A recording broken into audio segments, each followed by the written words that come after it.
তখন আম্মু বলে এটা তোমার ব্যাপার ভালো না, ওকে মেনে নিলাম। যাই হোক, আমার বাসাতে গিয়ে দেখি আমার মামা আসছে। আমার একটাই মামা, আমার আম্মুরা 4 বোন আর একটা মামা আসছে, তার সঙ্গে আমার ছোট খালামণি আসছে। তো ছোট খালামণি আসছে বাসাতে, আমি গিয়ে দেখি আমার আব্বু অনেক চিল্লাচিল্লি করতেছে আমার মামা এবং আমার খালামণিকে দেখে। আচ্ছা, ওখানে যে ওরা কেন আসছে, আম্মু বলতেছে আসছে বেড়াইতে আসছে, মানে এটা নিয়ে একটু কথা কাটাকাটি হয়েছে। যাই হোক, স্বামী স্ত্রীর মধ্যে লেগে থাকে। তখন আমি ওইদিকে আর গ্রাহ্য করিনি, আমি বাইরে খেলতে চলে গেছি। আম্মু আবার হয়তো বাবার সঙ্গে একটু রাগ ছিল, ওই রাগটা মানে কন্ট্রোল করতে না পেরে আম্মু আমাকে বাইরে নিতে আসছে, এসে আমাকে একটা চড় মেরে দিছে। চড় মেরে দেওয়ার পরে আমি একটু কান্না করছি, কান্না করতে করতে যে আমার তখন একটা মাইন্ডে লাগছে যে চিন্তা করছি যে সবার সামনে আম্মু আমাকে মারলো, আর কারো বাবা মা তো এরকম মারে না, আমাকে কেন এরকম মারলো। আমি একটু রাগ করে রুমে চলে গেছি, চলে যেয়ে একটু রুমটা আটকিয়ে দিয়েছে। তখন আম্মু ভাবছে যে রাগ করে আটকাই দিল বাথরুমটা, নিশ্চয়ই কিছু করতেছে আবার ভিতরে। তখন আম্মু আবার নক করা শুরু করছে। তখন আবার বের হলাম, বের হয়ে আচ্ছা রাগটা একটু কমলো, কমার পরে আম্মু আদর করে খাওয়াই দিচ্ছে, সবকিছু করছে। তখন আমরা 1 ভাই 1 বোন। আমি ছোট তখন, আমার ভাইয়া ও নানুর বাসায় থাকতো জন্ম থেকেই নানুর বাসায় থাকতো। আমার নানু তখন বেঁচে ছিল, আমার সেজ খালামণি, তার কাছে আমার ভাইয়া থাকতো। তখন আমি আম্মুকে বলতাম, আম্মু ভাইয়া কেন আসে না? তখন আম্মু বলে যে আমি কিভাবে রাখবো আব্বু, তুমি তো দেখো আমি চাকরি করি। আম্মু চাকরি করতো ঢাকা শক্তি ফাউন্ডেশন। আচ্ছা, সামনে ঈদ, রমজান মাস আসছে, খালামণিটা তো আসছেই, মামাও আসছে সাথে। এখন মামা আসছে যার কারণটা, আমার বড় ভাইয়া ওখানে আছে, আমার নানু আছে, কিন্তু আমার নানুর বাড়ির অবস্থাটা বেশি একটা ভালো ছিল না। মানে আমার বাবার বাড়ির অবস্থাটা অনেক ভালো ছিল, মানে মোটামুটি ভালো ছিল, কিন্তু নানুর বাড়ির অবস্থাটা ভালো ছিল না।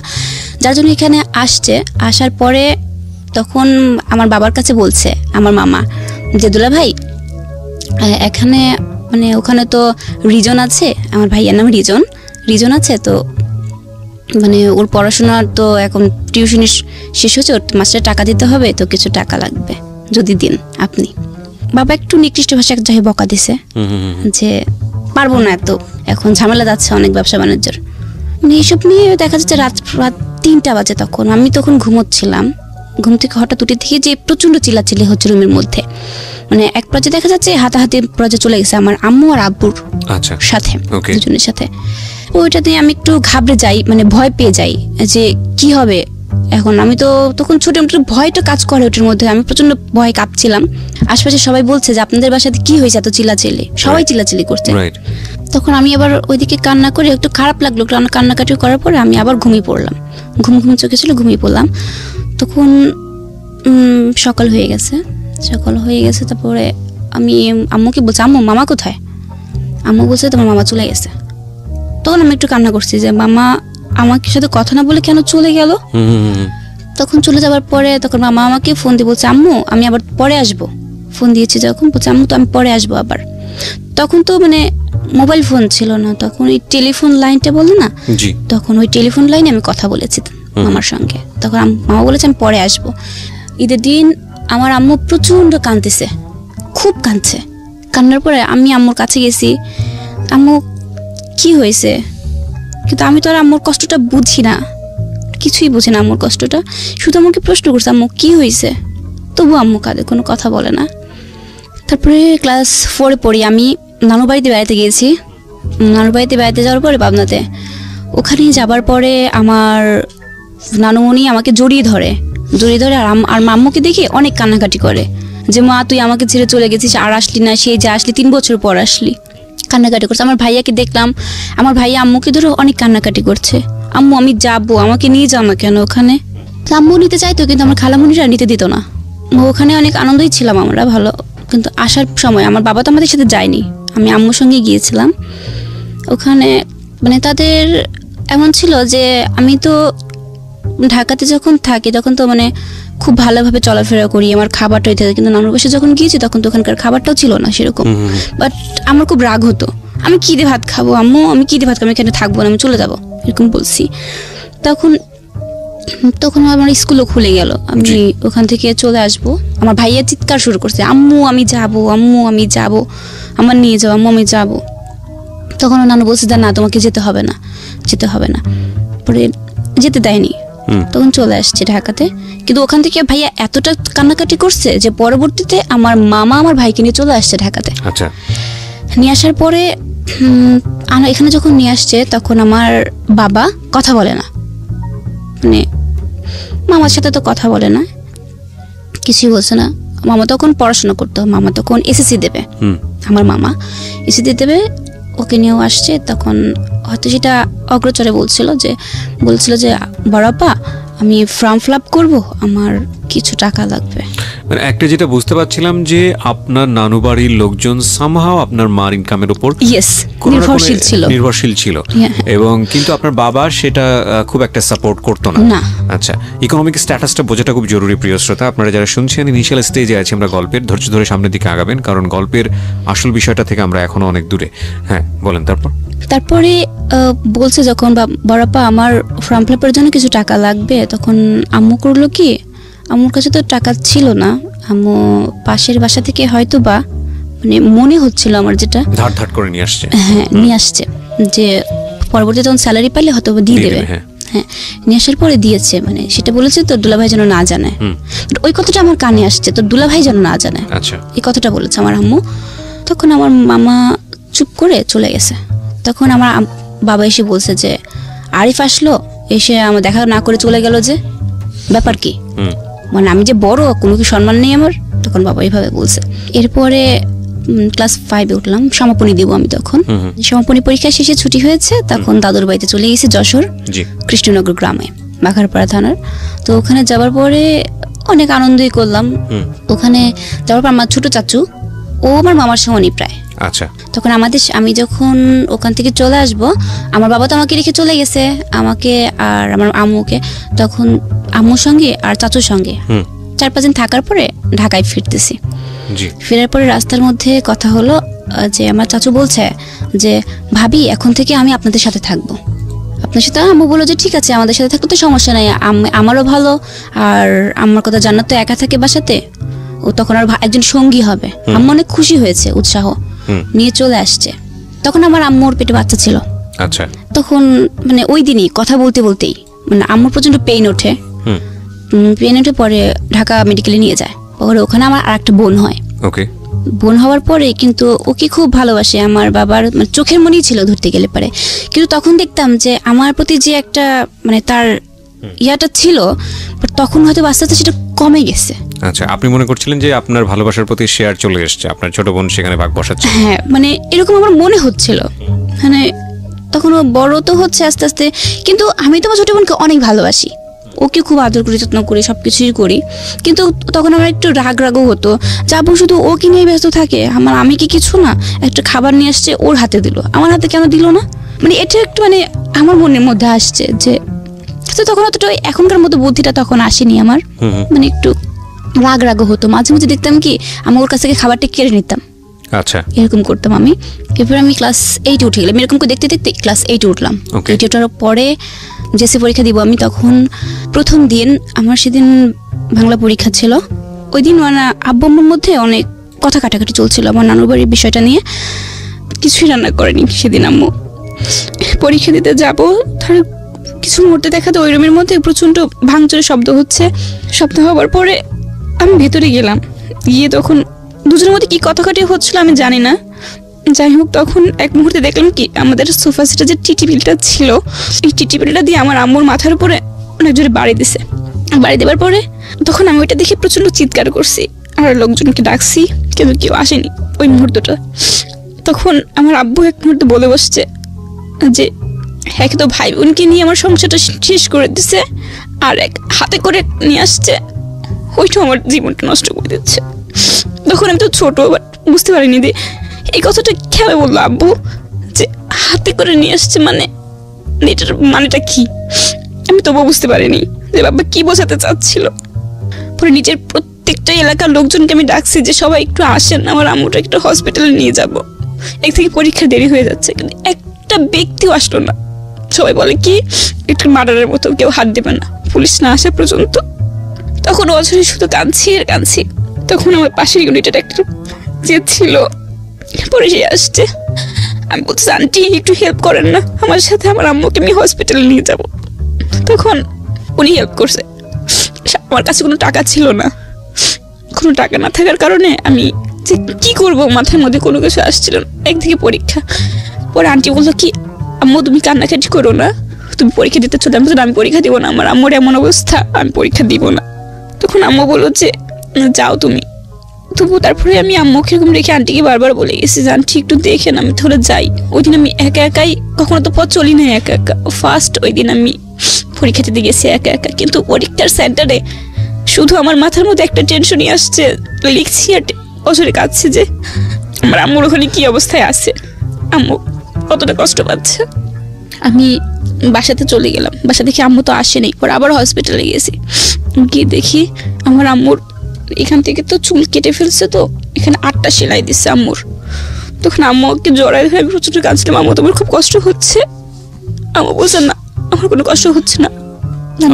মাকে জিজ্ঞেস করলেন না যে মা এই কথাটা কেন বললো বাবা? তখনও কিছু বলি নাই আমি, তখনও কিছু বলেন না। তারপর বাসাতে চলে আসছি আম্মুকে নিয়ে, ওই দিনই রাতে চলে আসছি বাসাতে। তো আস্তে ধীরে পরের দিন সকলে জিজ্ঞেস করতে, আচ্ছা আম্মু একটা কথা বলি, রাগ করবে না তো? আম্মু বলেছে না আব্বু বলো। আমি বলছি আচ্ছা আম্মু, আব্বু এই কথাটা কেন বললো যে হাতে করে নিয়েছে, মানে এটা কি বোঝাচ্ছে আব্বু? তখন আমার প্রথম দিনকার কথাটা মনে পড়লো, যে তখন আমি তোমাকে জিজ্ঞেস করছিলাম যে আমি তো খাতায় লিখছি যে তুমি বলছিলে যে আমার বাবার নাম নাকি ভালো নাম নাকি আব্দুল মজিদ, তাহলে কি আমি কি ভাববো আমাকে বলো। তখনকার চিন্তাধারার ক্লাস 8-এ পড়া চিন্তাধারা তো দুটো ব্যতিক্রম। জি, চিন্তাধারাটা মানে তখন আমি একটু হলে বুদ্ধি হয়েছে, আমি বুঝতে পারি কিছু। তখন আম্মু তবু কোনো চুপ করে আছে একদম। তারপরের দিন আবার আমার নানু উনি যেখান থেকে খবরটা পাইছে চলে আসছে আমাদের এখানে। মানে আসার পরে তখন ওরকম আম্মুর দেখে প্রচণ্ড কান্নাকাটি করার পরে আমি তখন নানুকে প্রশ্ন করছি, নানু মানে আমার মাথায় হাত দেওয়া হয়েছে, আজকে আমাকে একটু সত্য কথা বলো, তুমি এতদিন আমাকে প্রশ্ন উত্তর দাও, আজকে তোমাদের ফাইনালি সব বলতে হবে যে কি। তখন আমার নানু সবকিছু বলে যে হ্যাঁ, যে তোমার বাবা আমার জন্মের পরপরই নাকি ফেলে রেখে চলে গেছে, পরপর তার কোনো খোঁজ খবর কিছুই নেয়নি। আমার আম্মু নাকি যখন প্রথম তার বাসাতে গেছে খোঁজ নিয়েছে, কিন্তু সে গিয়ে দেখে যে তার আগের 3টা সন্তান আছে। আমার আম্মু গিয়ে দেখছে, আম্মাকে কোলে নিয়ে যায় ওখানে। তখন তো আমি নাকি অনেক ছোট একদম। তার মানে বিষয়টা দেখাচ্ছে হচ্ছে আপনি যে বাবার ঘরে আছেন তিনি আসলে আপনার জন্মদাতা পিতা নন, আপনার জন্মদাতা পিতা অন্য কেউ। এই মেসেজটা আপনি তখন জেনেছেন। বিনীতভাবে আপনাকে অনুরোধ করছি আজকে শেষ পর্যন্ত জীবন গল্পটা শোনার জন্য। আরও একবার মনে করিয়ে দিচ্ছি, আপনারা শুনছেন প্রাণ মিস্টার ম্যাঙ্গো ক্যান্ডি প্রেজেন্স জীবন গল্প। আমি RJ কিবরিয়া আপনার সঙ্গে রয়েছি। একই সাথে একটা জিনিস বলতে চাই, সেটা হলো যে সিচুয়েশন যখন একটু কড়া, ওখানে যখন গিয়ে আমাকে নিয়ে নাকি গিয়েছিল, সব প্রত্যেকটা কাহিনী বললো আমার কাছে। তখন নানির কাছে আমি সমস্ত কাহিনীটা মানে ডিটেলস জানতে চাই যে আসলে আমার আম্মুর জীবনে কি হয়েছিল। তখন নানু বলে যে তখন আমার জন্মের পর নাকি আমার বাবা ফেলে রেখে চলে যায়, মানে আমি হসপিটালে থাকতি, আমার বাবা ফেলে রেখে চলে গেছিল আমাকে। তখন আমার ভাইটা মানে ছোট বলতে কি 2 বছর হয়তো বয়স এরকম হবে আমার ভাইয়াটার, আর আমি তখন জন্ম হয়েছে। ফেলে রেখে চলে গেছে বলতে সে সৌদিতে চলে গেছে। আচ্ছা, সৌদিতে চলে গেছে। বাট আম্মু অনেক খোঁজাখুঁজি করেছে, কিন্তু তার ঠিকানা কোথাও পায়নি। কারণ আম্মুর যখন নাকি বিয়ে হয়েছিল তখন আম্মু তো জানতো না যে তার বাড়ি কোথায় বা কোনো কিছু। কারণ আগের দিনে যখন বিয়েটা দিয়েছে হয়তো হুটহাট করে দিয়ে দিয়েছে, সামহাউ কমিউনিকেশনটা হয়নি আর কি। ওকে, নো প্রবলেম। তারপর তখন ওখানে যাওয়ার পরে আম্মু আমাকে নিয়ে গেছে, ওই অবস্থাতেই অসুস্থ অবস্থাতেই গেছে। তখন আমার বয়স নাকি 10 দিন। ওই অবস্থা গিয়ে দেখে যে তার ঘরে সন্তান আছে, 2টা মেয়ে আছে, একটা ছেলে আছে। তাহলে তো কিসের অভাব? আমার মানে তখন আম্মু বলছে যে ঠিক আছে, তার তো ঘরে সবই আছে, তাহলে আমি কি? তবু আম্মু তাকে ধরে রাখার চেষ্টা করছে মানে ওখানে থেকে, কিন্তু ওখান থেকেও মানে এমন করছে যে আগে তার যে আগের ওয়াইফটা ওই বাবার, উনি তার বড় ভাই ওখানকার চেয়ারম্যান ছিল। অনেক লোক লাগাই দিয়ে আমার আম্মুকে অনেক আঘাত করছে। এক পর্যায়ে দেখা যায় তুই গ্রাম থেকে বের করে দিছে। আচ্ছা, যে তোর তো অন্যায় যে তুই একটা বউ থাকতে কেন বিয়ে করছিস। কিন্তু আম্মু তখন সবাইকে বলছে যে এই কথাটা যদি আমাকে বা আমার ফ্যামিলিকে বলতো, মানে আম্মু তখন SSC পরীক্ষা দেবে, আমার যখন জন্ম হয় তখন ওই টাইমটা, তখন আম্মু বলতো যে আমি তো একটা শিক্ষিত মেয়ে, আমি জেনে শুনে কেন আরেকজনের সংসার ভাঙবো ভাই, আমি তো কোনো কিছু জানতাম না বা আমার ফ্যামিলি জানতো, আমার ফ্যামিলি এটা দিয়েছে বিয়ে। তখন আম্মু অন্যটাকে বোঝানোর চেষ্টা করেছে, বাট বোঝাতে পারেনি। গ্রাম থেকে বের করে দিয়েছে। তবুও আম্মু চেষ্টা করছে ওনার সাথে কন্ট্রাক্ট রাখার। এরকম করতে করতে নাকি আমার বয়স 3 বছর 4 বছর পর্যন্ত যোগাযোগ রাখার চেষ্টা করছে। খরচ দিত বলতে মানে মাসে নাকি 2000 টাকা করে পাঠাতো, আচ্ছা এইভাবে পাঠাইতো ওখান থেকে। কিন্তু পরবর্তীতে এক পর্যায়ে দেখা গেল যে দেয়ই না। তখন আমার নানুরা নাকি কন্ট্যাক্ট করার চেষ্টা করছে, সমস্ত ফোন সবই বন্ধ করে দিয়েছিল তারা। তখন ওখান থেকে ডিভোর্স পেপারটা পাঠিয়ে দিয়েছিল, আচ্ছা যেভাবেই হোক। এখন আম্মু তো একটা মেয়ে কখন তো মনে চায় না যে তার সংসারটা ভেঙে যাক, 2টা বাচ্চা হয়েছে। জি তখন গ্রামের লোকজন, আম্মু মাইট খাওয়ার পরে গ্রামের লোকজন বলে তুই এই সংসার থেকে কি পাবি, তার তো ছেলে আছে মেয়ে আছে সবই আছে, তুই ছেড়ে দে। আম্মু বলছে না আমি তার সামনাসামনি কথা বলবো। কিন্তু সে সামনাসামনি কখনো ফেস করেনি, নাকি আম্মুর দেশের বাইরে ছিল। ডিভোর্স পেপার পাঠানোর পরে হয়তো ব্রেকআপ হয়ে গেছে। পরে তার পরবর্তীতে 2টা বছর আম্মু নাকি বাড়িতেই ছিল। তখন আমার এই যে বর্তমান যে বাবা, উনি পাবনাতে টিএনটির ওখানে কাজ করতেন আর কি, টেলিফোন লাইনের কন্ট্রাক্টরি করতো আর কি। ওখান থেকে আমার আম্মুকে দেখেছে, দেখার পরে মানে যেভাবেই হোক খোঁজ নিয়ে বাড়িতে গেছে। যাওয়ার পরে দেখে যে আমি তখন ছোট, আমার বড় ভাইটাও ছিল, সব কিছু জেনে শুনে আমার আম্মুকে আর কি বিয়ে করে, প্রস্তাবের মাধ্যমে বিয়েটা করে। কিন্তু আমার দাদুর বাড়িতে এটা আবার কেউ মেনে নেয়নি। এটা না নেওয়াটা স্বাভাবিক, সেটা আমাদের ক্ষেত্রে হলেও এরকমই হতো যে এক ছেলে এক মেয়ে আছে, এটা কেউ মানতে চাইবে না, মেনে নেয়নি। তখন আমার আম্মুকে অতটা মানে ভালোবাসতো না কিছুই করতো না বর্তমান তাদের বাড়ি থেকে। ওটা তো আগেটা তো বাদ দিলাম। আপনি স্টোরিটা পুরোটা ফাইন্ড আউট করতে পারলেন যে আসলে ঘটনাটা কি ছিল আপনার নানুর কাছ থেকে। আচ্ছা আমি আবারও আপনাকে ফিরে নিয়ে যাচ্ছি হাসপাতালের জায়গাটাতে যেখানে আপনার নানু বেড়াতে আসছে। সো নানু ওই গল্পগুলো বলছিল, তারপরে গল্পের সামনে দিকে একটু আগে আমরা, তারপর কি হলো? মানে ওই ঘটনার পরে আমার বাবা চলে আসছে। আমার বাবা আসার পরে আমার বাবাকে শুধু সাধারণভাবে প্রশ্ন করছি, আচ্ছা আব্বু মানে ছোট থেকে তো আমাকে বড় করছো, এটা আমার উপর কি তোমার কোনো মায়া আসেনি এই পর্যন্ত? আব্বু বলছে কেন বাবা? আব্বু আমাকে এখান থেকে ভালোবাসা পাইনি যে তা না, এখানেও ভালোবাসা পাইছে অনেক। আব্বু বলছে কেন বাবা? আমি কই তাহলে তুমি যে আমার আম্মুকে মারলা, আমার আম্মুর যদি কিছু হয়ে যেত আমি মা কোথায় পেতাম বলতে পারো? তখন আম্মু কি বলছে, তুমি তো নয় আর একটা বিয়ে করে নিতা, তুমি পেয়ে যেতে, আমি আম্মু কোথায় পেতাম? আমার তো কেউই নেই। আমি তখন জানতে পারছি তুমি আমার বাবা না, তুমি বাবা না। তখন আব্বু একটু কান্না করছে আমাকে জড়ায় ধরে, আমার আব্বু আমি তোমাদের কষ্ট দিতে চাইনি, যাই হোক এভাবে বলছে। তখন অনেক কান্নাকাটি করার পরে মুহূর্তে আমি তারপর ভুলে গেছি। কিন্তু 3-4 দিন পরে আমার মানে মনে এতটা কষ্ট লাগছে যে বলার বাইরে। তখন আমি অনেকগুলো স্লিপিং পিল খাইছিলাম রাগ করে, মানে রুমের মধ্যেই ছিল, হয়তো বা সেগুলো আমার বাবার। আমি স্লিপিং পিল খাওয়ার পরে ঘুমাই গেছি। তারপরটুকু আমার মনে নাই কি হয়েছিল। পরে 2য় দিন আম্মুর সঙ্গে ঝগড়া লাগছে, রাগ করে আমি বটি নিয়ে আমার আব্বুকে বলছি আজকে মেরেই ফেলবো। মানে এরকম প্রতিদিন যদি ঝামেলা করে একটা মেয়ে কতক্ষণ সহ্য করে সে জিনিসটা। তখন আমি তা বটি নিয়ে গেছি, আমি আজকে মেরেই ফেলবো তোমাকে। পরে আশেপাশে সবাই ঠেকানোর পরে আম্মু ঢাকাতেই থেকে গেল। আমার বাড়িতে গেলাম, গিয়ে তখন মানে কিছুদিন পরে তো নানু মারা গেছে ওখানেই। নানু মারা যাওয়ার পরে ওখানে আমাকে রাখা হলো। রাখানোর পরে বলতে খালামুনির বাসাতে, মেজো খালামুনি যেটা ছিল ওনার ওখানে, আম্মু তো চাকরি করে, ওখানে আমাকে পাঠিয়ে দিল। তখন আমি ক্লাস 9 ভর্তি হব। এটা ঘটনাটা ঘটেছে তো মানে ছুটির পরে দাদু বাড়িতে গেলাম, অনেক কাহিনী মাঝখানে ছিল, বাট অতটা মনে নেই।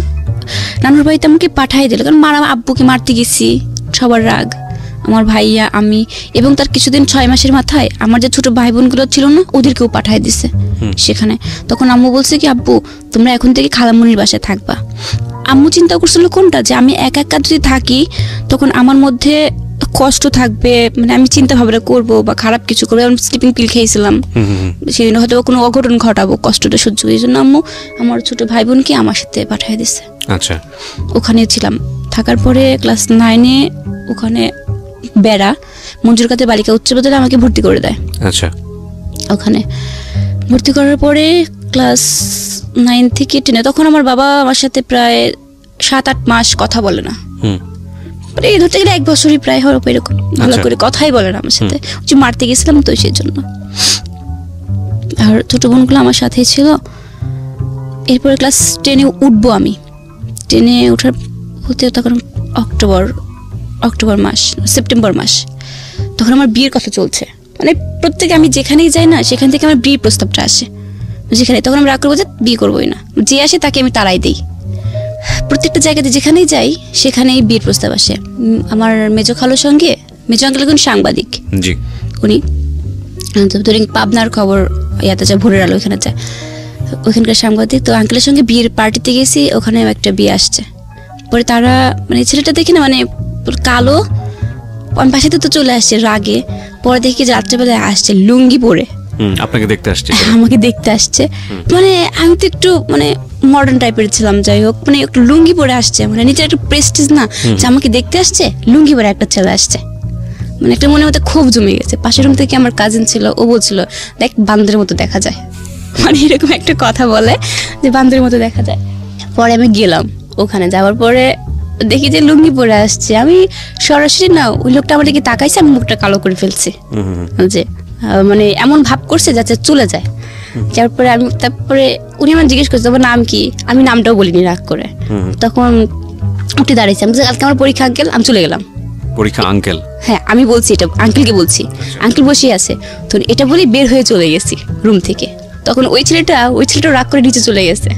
যাবার পরে উনি বলছে যে আপনার ভাগ্নি আমাকে দেখে পছন্দ করে নাই, দেখছেন মানে কি ড্যামাক এই মেয়ের জীবনে বিয়ে হবে না, এরকম একটা কথা বলে গেছে।